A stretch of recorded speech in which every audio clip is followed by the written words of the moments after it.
Now, it's a choice that many who are approaching retirement face. If they have a pension, do they take the defined benefit plan or opt for a lump sum distribution instead?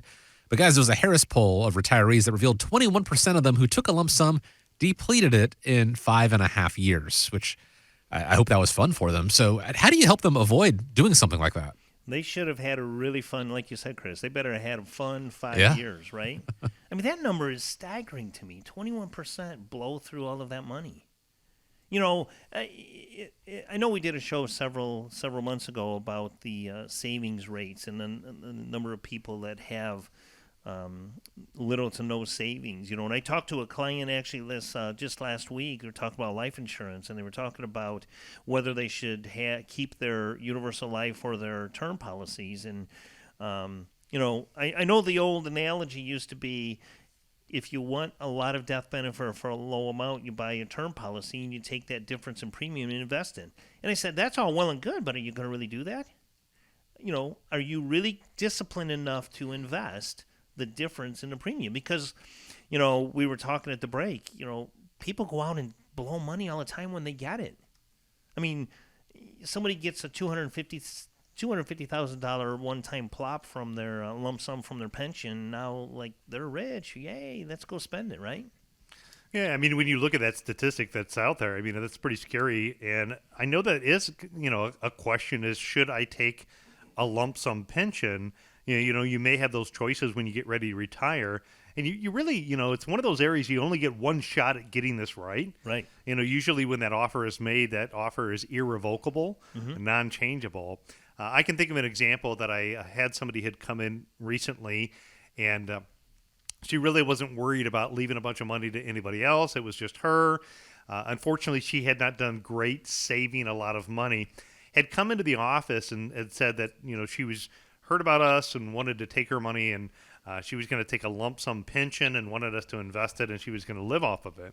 Well, the first thing in making this decision is you have to look at what the income payout rate is. So what I did is I looked at the amount of money that the company was willing to offer to pay her. Now, they were going to be contractually obligated to pay her that amount of money for the rest of her lifetime.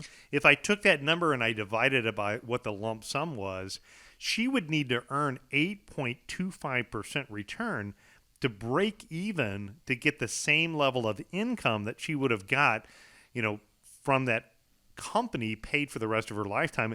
You know, at the end of the day, I would tell her, and I did tell her, that I don't think the lump sum is in your best interest. She could have taken a partial lump sum, and for that I would understand maybe taking a partial lump sum to bulk up a little bit more on her backup and emergency money. But the problem is you know, you're going to really drain down your assets, and you know, at the end of the day, that there's no guarantee when it comes to the stock market doing 8.25%. You know, heaven forbid she would have done that a year ago. You know, now we've seen 2022 where the market went down. You know, she would have been already negative with the returns had she put it into the market. I'm not sure what she did with it because she didn't take our advice and went somewhere else, but I don't think that was in her best interest. The second thing is you have to look at your beneficiaries. I have another example of somebody that I met with, and they had done a great job. They'd saved and accumulated a pretty solid nest egg between their 401ks and IRAs and outside investments.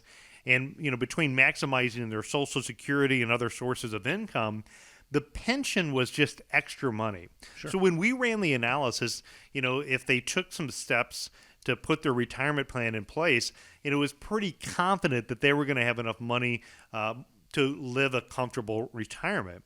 In this case, you know, they have children. So the nice thing about taking the lump sum distribution is if there is money left over, you know, in their investment accounts by taking the lump sum, any money that's left over could transfer on to their beneficiaries.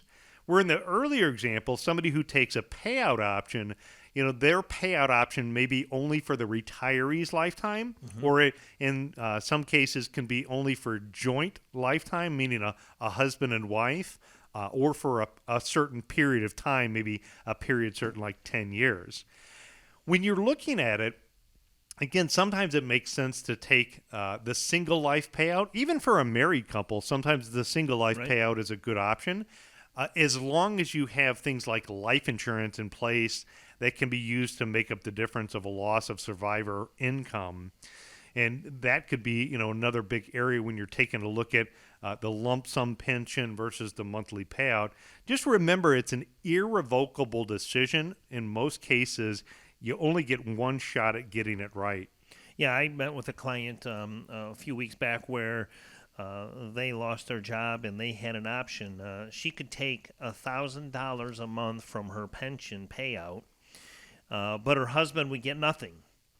And she could take $700 a month.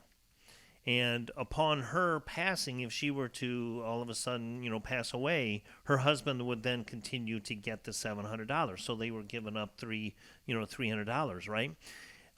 She was very healthy. They had a lot of lazy assets sitting in a savings account. They had a lot of cash there. So I proposed to them to purchase a life insurance, take that higher amount, purchase a life insurance.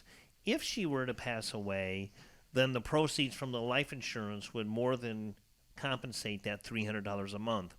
And they were able to use a one-time payment out of the lazy assets that they had. So it was a different way to get to that. So they could have taken a lump sum, but like you said, that lump sum, that money could have run out prematurely for them. Especially if people don't have the discipline to, Right. being honest with themselves about it and say, this would put a hole in my pocket.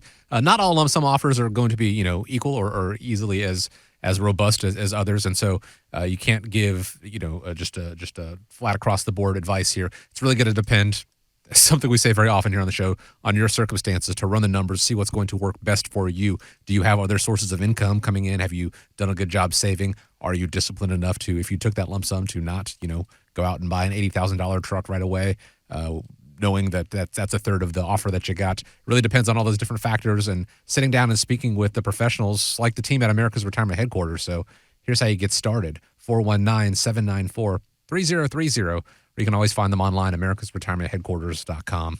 Want to thank you, as we always do, for spending part of your day with us here on America's Retirement Headquarters with Nolan Baker and Scott Kirshner. Please have a great week ahead of you. Have a safe week ahead of you. And guys, as we wrap up, I want to leave you with the final word. Yeah, since we're talking monthly income or lump sum payment, here's a good quote for this week. Retirement is like a long vacation to Las Vegas. The goal is to enjoy it to the fullest, but not so fully that you run out of money. So have a great week, everybody. Thanks for tuning in. Just remember, when you think retirement, think America's Retirement Headquarters.